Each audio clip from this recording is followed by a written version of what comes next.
당의 운명을 당원들이 직접 결정하게 되는데 믿을 수 없다. 잘못하면 어떡하냐. 이런 이유로 반대를 했죠. 당원 중심 정당처럼. 그러나 물론 뭐 저는 옳지 않다. 당원들의 집단 지성을 믿어야 된다라고 주장했고 지금까지 그렇게 바꿔왔죠. 하지만 저도 마음 한켠에 그런 우려점이 없는 건 아닙니다.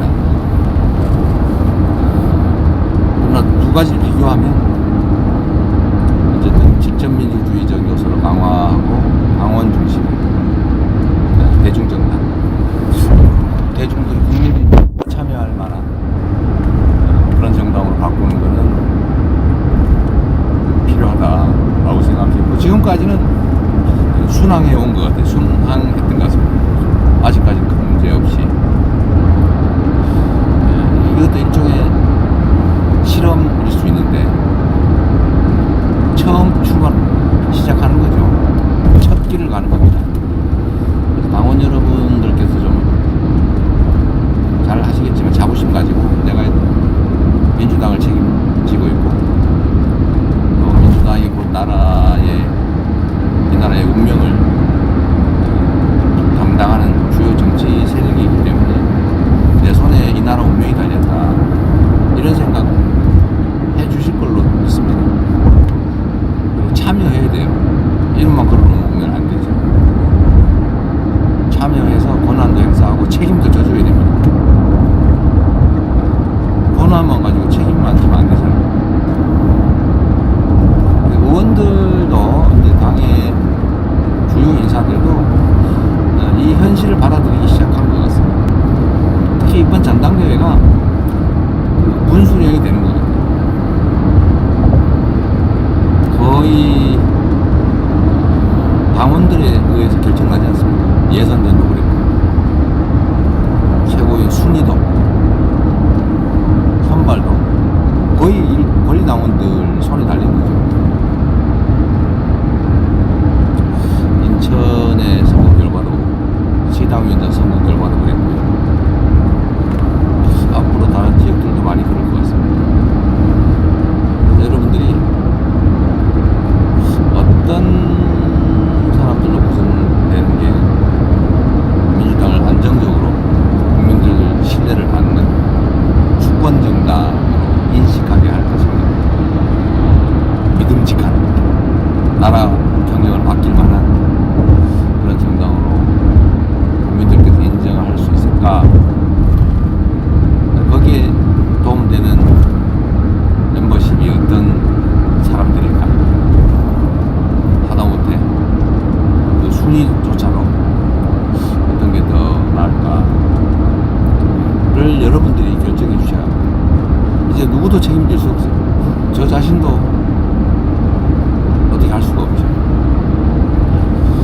누가 그런 질문을 하려고 했다고 해요. 어떤 언론인이 저한테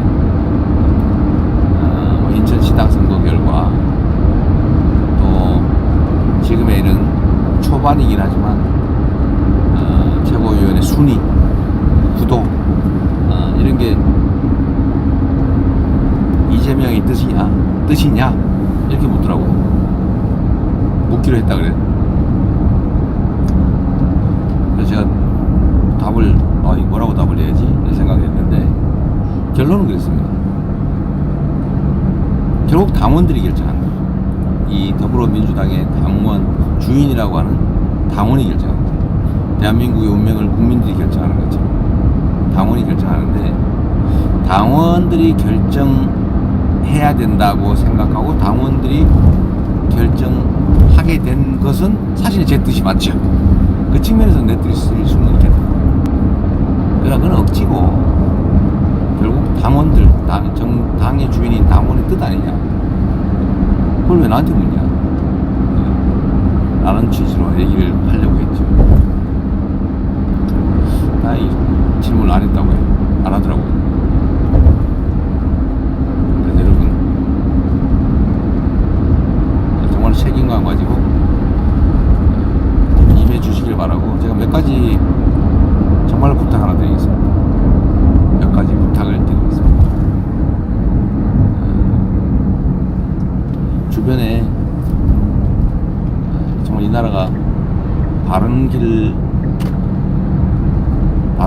갈 수 있기를 원하는 사람들, 좀 세상이 정상이 되기를 바라는 사람들이 있으면 민주당에 입당하게 해주세요. 같이 입당해 주십시오. 당세를 확장해야 됩니다. 바람에 막 휘둘리지 않고, 언론에, 보수 언론에 왜곡 조작에 휘둘리지 않고 주권을 제대로 행사할 수 있게, 이 나라가 바로 갈 수 있게, 희망 있는 나라가 될 수 있게 하려면 당세를 확장해야 됩니다. 그리고 어느 지역 중요하잖아요. 어느 분야가 중요하지 않습니다. 어쨌든 한 명이라도 늘려야 됩니다. 두 번째로는 당의 일에 많이 참여해 주세요. 투표도 좀 많이 하세요. 왜 주권을 포기합니까? 얼마나 제가 지금 당 지도부가 힘겹게 당원의 권한을 확대하고 있는데, 그 권한 행사 안 하면 왜 당 권한 행사도 안 하는 당원들한테 그런 권한을 주냐, 무책임한 일 아니냐, 이런 비난을 우리가 피할 수가 없어요. 그럼 공격이 가능해져. 당원 주권 또는 당원 중심 정당을 만드는데 장애가 될 수도 있기 때문에 아주 투표를 하든지, 지역의 당 행사든지, 하다못해 당 이름으로 하는 집회라든지, 전당대회 뭐 이런 데 좀 많이 참여하세요. 또 하면 재밌어요. 또 한편으로 나라의 운명이 결정되는 중요한 순간들이지 않습니까? 그리고 일상적으로 실천해야 됩니다. 우리가 원망하고 있으면 아무것도 변하지 않아요. 아니, 더 나빠지죠. 원망만 하고 있으면. 누군가는 자신들의 기득권을 강화하기 위해서 정말로 열심히 합니다. 이 착한 사람들은 안 뺏기기 위해서 별로 노력 안 해요. 그냥 열심히 일해요. 근데 누군가가 그걸 슬쩍 뺏어가요. 근데 뺏는 사람은 너무 열심히 해요. 기득권 다 되는 죠. 근데 뺏기는 사람들, 정말 성실한 서민 대중들이죠. 여기는 뺏기는데 그냥 열심히 일할 뿐이지, 뺏기는데 저항을 극렬하게 하는 경우가 많지가 않아요. 그러니까 세상이 좀 이상하게 흘러가죠. 그래서 행동해야 됩니다. 개인들로서는 예를 들면 10,000원씩 뺏겼다. 아이, 그냥 뺏기고 말지 뭐. 근데 뺏는 쪽은 10,000명한테서 10,000원씩 뺏으면 1억을 뺏은 거잖아요. 그래서 이 1억을 뺏는 행동은 극렬하게 하는데 10,000명이 10,000원씩 뺏기니까 별로 저항이 없어요. 에이, 그냥 죽어 말지 뭐. 이거는 조세 제도일 수도 있고, 복지 정책일 수도 있고, 주거 정책일 수도 있고, 어떤 정책의 이름으로 벌어지는 일입니다. 그게 정치죠. 그래서 뺏기지 않기 위해서 노력해야 돼요. 정당한 몫을 차지하기 위해서 노력해야 됩니다. 하다못해 정말 할 게 없으면 댓글 하나라도 달고, 그것도 싫으면 좋아요를 한번 눌러야 된다니까요.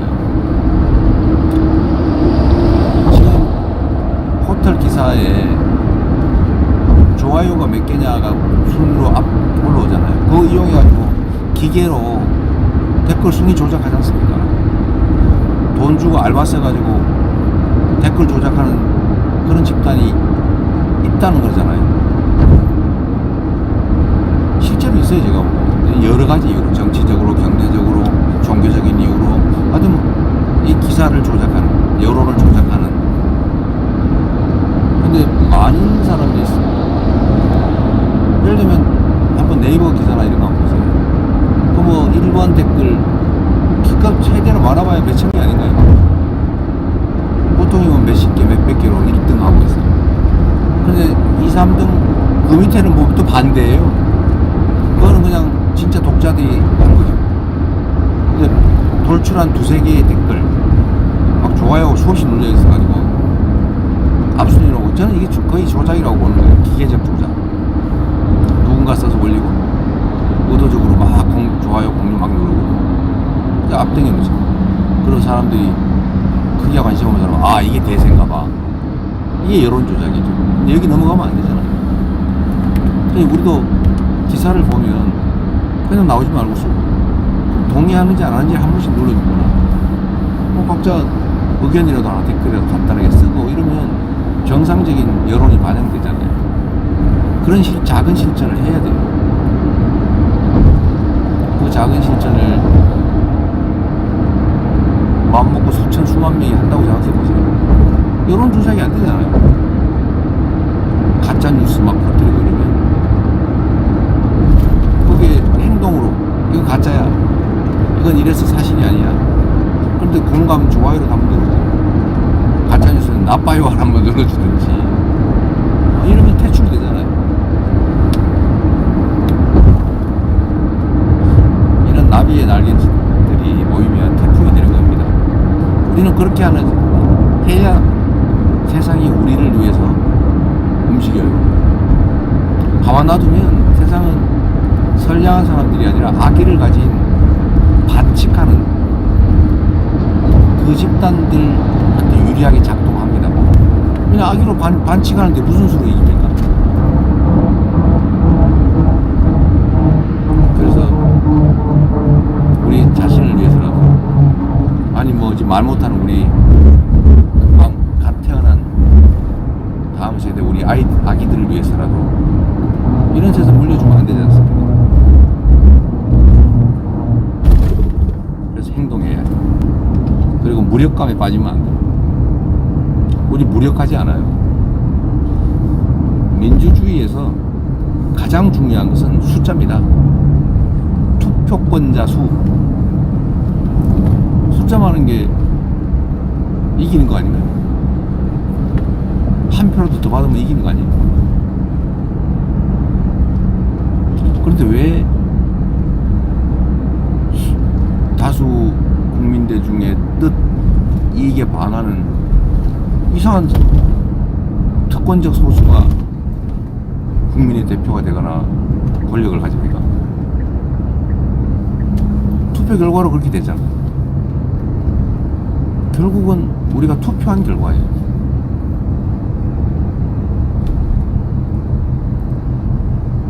근데 그 투표를 하는 사람들 중에, 포기하는 사람들 중에 이런 분들이 많죠. 에이, 내가 한 표 뭐 안 찍은다고 뭐 바뀌겠어요? 이렇게 생각할 수 있죠. 그 한 표라면 그렇죠. 근데 그런 생각을 여러 사람이 하면 대세입니다, 그게. 포기하는 거는 중립이 아니라니까. 제가 선거 때도 말씀 많이 드렸는데, 포기하면 중립 같죠. 포기하는 거는 기득권자 몫입니다. 현상이 기득권자한테 유리하게 돼 있기 때문에 현상을 바꾸려면 바꾸려는 의지가 더 많아야 돼요. 근데 포기하면 어떻게 돼요? 바꿀 필요가 있는 사람이 포기를 하면 바꿀 필요가 없는 사람이 유리해지죠. 그래서 포기하는 거는 기득권을 편드는 것입니다. 그래서 포기하라고 악의적인 수구 언론들이 끊임없이 얘기하는 거죠. 정치는 나쁜 거야. 관심 갖지 마. 관심을 안 갖는 게 선량한 거야. 끊임없이 그렇게 선동하죠. 정치 무관심, 정치 혐오를 유발합니다. 그거 넘어가면 안 돼요. 투표해야 됩니다. 행동해야 되죠. 그게 자식들한테 더 많은 거를 물려주는 방법이에요. 자, 가시품 가셔야지. 이거 비싸네. 거의 다 왔어요. 나왔어요. 집에 나왔어요? 네. 아이고, 이 수행팀들이 너무 고생을 많이 하시네요. 하여튼 이제 방송을 그만해야 될 것 같습니다. 12시네요. 1박 2일에 원정 전당대회, 나름 아주 의미 있었던 것 같아요. 여러분도 고생하셨습니다. 날짜가 넘어가기 전에 방송을 마치도록 하겠습니다. 감사합니다. 좋아요, 구독 아시죠?